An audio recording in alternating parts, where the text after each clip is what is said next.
A few years ago. One more time.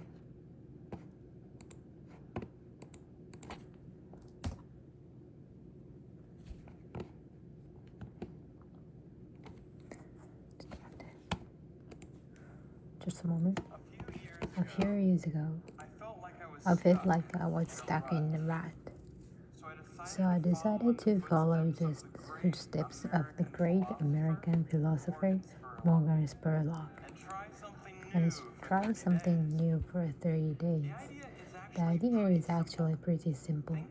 Think about something you've always wanted to add to your life and try it for the next 30 days.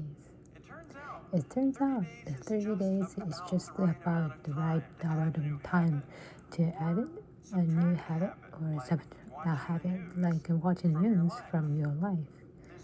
There is a few things I learned while doing these 30-day challenges. The first was, instead of the month flying by forgotten, the time was much more memorable. This was part of a challenge I did to take a picture every day for a month, and I remember exactly where I was and what I was doing that day. I also noticed that I started to do more and harder 30-day challenges. My self-confidence grew.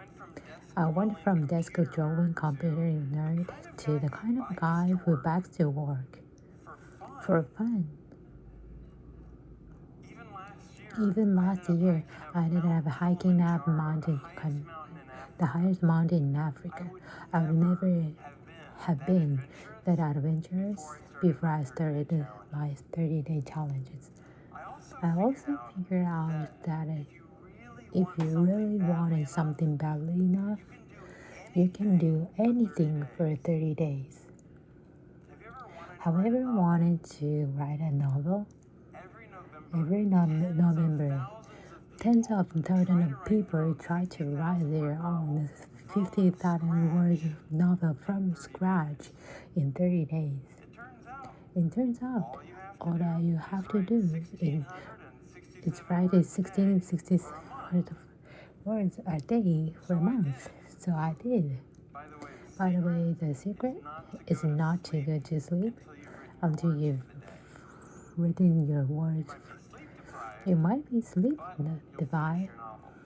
You finish your novel. Now, is my book the next great American novel? No, I wrote it in a month. It's awful. But for the rest of my life, if I meet John Hodgman, I don't have to say I'm a computer scientist. No, if I want to, I can say I'm a novelist.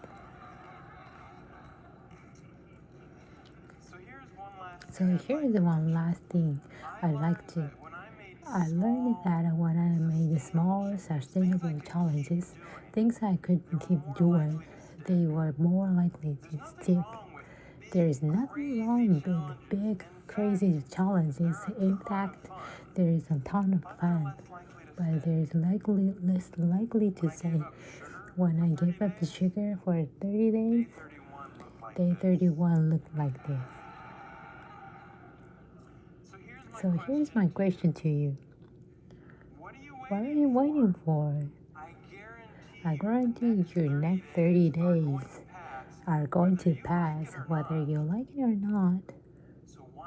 So why not think about something you have always wanted to try and give it a shot for the next 30 days. Thanks.